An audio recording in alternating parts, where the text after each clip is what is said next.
السلام علیکم ورحمۃ اللہ وبرکاتہ۔ آج ہم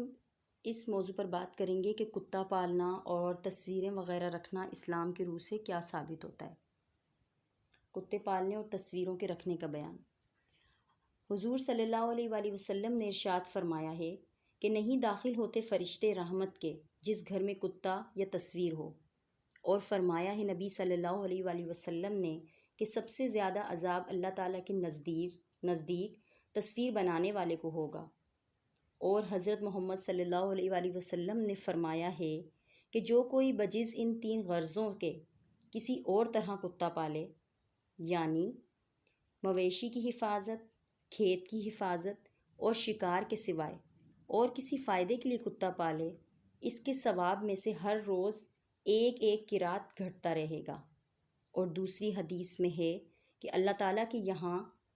قاطرات احد پہاڑ کے برابر ہوتا ہے۔ ان حدیثوں سے تصویر بنانا، تصویر رکھنا، کتا پالنا سب حرام ہونا معلوم ہوتا ہے، اس لیے ان باتوں سے بہت بچنا چاہیے۔ اس سے معلوم ہوا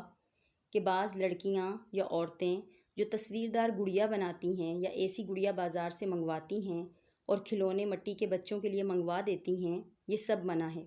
اپنے بچوں کو اس سے روکنا چاہیے اور ایسے کھلونے نہیں دلوانے چاہیے۔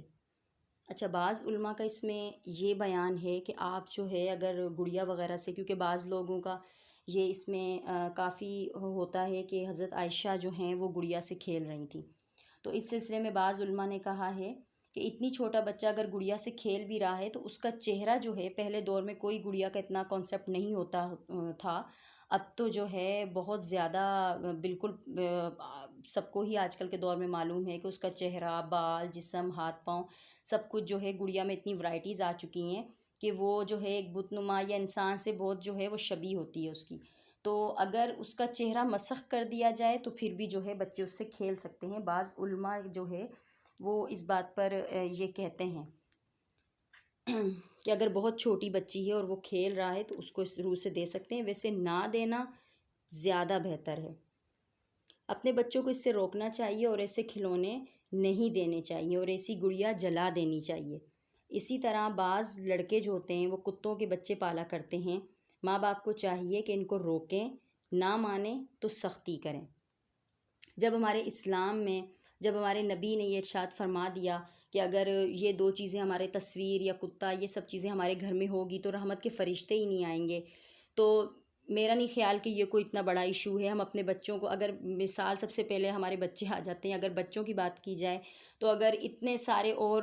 جو ہے کھلونے اور سب چیزیں ہوتی ہیں جن سے بچہ کھیل سکتا ہے، اگر ایک گڑیا وغیرہ میں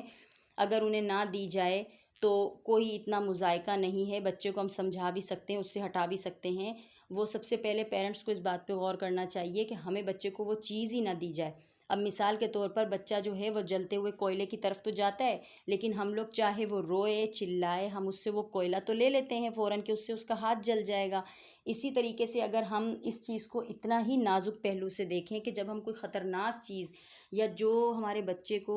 اس کے لیے اچھی نہیں ہے، مفید نہیں ہے، وہ چاہے روئے چلائے کچھ بھی کرے، ہمیں پیار سے سمجھانا پڑے، ڈانٹ سے یا مار سے ہم اسے سمجھا لیتے ہیں، تو کیا ہمارے لیے مشکل ہوگا کہ اگر ہمارا بچہ ہم سے گڑیا مانگ رہا ہے، کیا ہمیں اسے سمجھانا اتنا ہی مشکل ہوگا؟ ہم اسے وہ جلتا ہوا کوئلہ کیوں نہ سمجھیں، یا ہم اسے وہ کیوں نہ ایسی مضر چیز سمجھیں جو ہمارے بچے کے لیے ٹھیک نہیں ہے؟ تو اسی بات کو ذہن میں رکھیں کہ ہم اپنے بچے کو اگر ایک جلتا ہوا انگارہ اس کے ہاتھ میں نہیں رکھ سکتے، ہم کوئی مضر چیز اس کے ساتھ اس کو نہیں استعمال کرنے دے سکتے، تو وہ ہم کیا طریقہ فالو کریں گے، ہم کیا طریقہ اختیار کریں گے بچے کو اس چیز سے ہٹانے کے لیے؟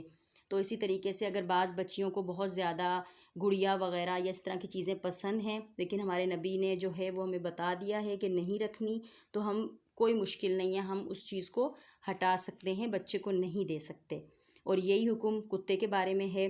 کہ اگر مویشی کی حفاظت، کھیت کی حفاظت اور شکار وغیرہ کے حوالے سے ضرورت ہے نا، اس کے حوالے سے اگر کتا پال سکتے ہیں۔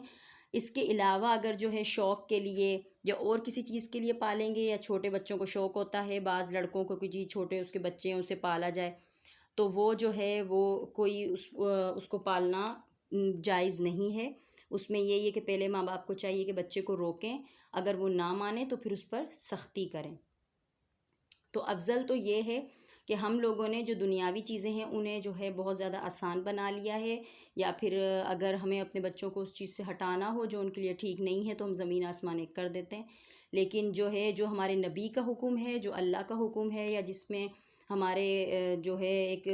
فرشتے رحمت کے نہیں گھر پر آئیں گے مثال کے طور پر، یا اور جو سے بہت سے احکامات ہیں اسلام میں، وہاں ہم جو ہے بچوں پر ہماری ہی کوتاہیاں ہیں، والدین کی ہی کوتاہیاں کہوں گی سراسر، کہ اگر ہمیں دنیاوی کسی کام سے اگر بچے کو ہٹانا ہے تو وہاں تو ہم ایڑی چوٹی کا زور لگا دیں گے،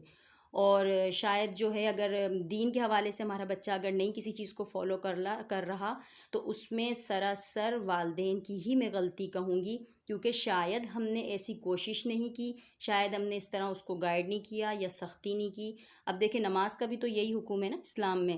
کہ نماز جو ہے وہ 7 سال پہ بچے پہ فرض ہو جاتی ہے۔ اب 7 سال سے ہمیں اس کی روٹین بنانی ہے کہ وہ نماز پڑھے، اگر نہیں پڑھ رہا تو پھر ایک ایج تک ہمیں بتایا گیا ہے کہ اب اس کے بعد آپ اس پر سختی بھی کریں، لیکن ہم لوگ اگر اس پہ سختی بھی کر رہے ہیں اور اس کو سمجھا بھی رہے ہیں، سب کچھ کر رہے ہیں، پھر ہم اس کے ساتھ ساتھ اللہ تعالیٰ سے دعا بھی کر رہے ہیں کہ اللہ تعالیٰ ہمارے بچوں کو ہدایت دے، تو اس کے علاوہ بھی اگر کسی کا بچہ جو ہے وہ کہنا نہیں مان رہا تو پھر یہ ہے کہ اللہ تعالیٰ ان کی مدد فرمائے۔ لیکن میرا یہ سوال ہے کہ کیا ہم والدین بچوں کو اسلام کے لیے اتنی ہی کوشش کرتے ہیں، انہیں اتنا ہی گائیڈ کرتے ہیں، اتنی ہی سختی کی جاتی ہے، اتنا ہی سمجھایا جاتا ہے جتنا کسی دنیاوی تعلیم کے لیے یا دنیاوی چیز کے لیے ان پر سختی بھی کی جاتی ہے، ان پر جو ہے پیار سے بھی سمجھایا جاتا ہے، انہیں ایون کہ انہیں لالچ تک بھی دیا جاتا ہے کہ آپ یہ کام کریں گے تو ہم آپ کو یہ دلوائیں گے، آپ اچھی پوزیشن لے کر آئیں گے تو یہ دلوائیں گے۔ تو میرا سوال یہ ہے کہ کیا آج کے دور میں ہم اگر کہتے ہیں کہ ہمارے بچے اسلام سے دور ہیں تو اس میں غلطی کس کی ہے؟ ہم کوشش کر رہے ہیں اپنے بچوں کو جس طریقے سے ہم دنیاوی چیزوں کی طرف بچوں کو لانے کے لیے کوشش کرتے ہیں، کیا اتنی ہی کوشش ہم اپنے بچوں کو دین کے احکامات کو فالو کرنے میں کر رہے ہیں یا نہیں کر رہے؟ اللہ تعالیٰ مجھے اور آپ کو دین کے مسائل سیکھنے کی اور اس پر عمل پیرا ہونے کی توفیق عطا فرمائے، آمین۔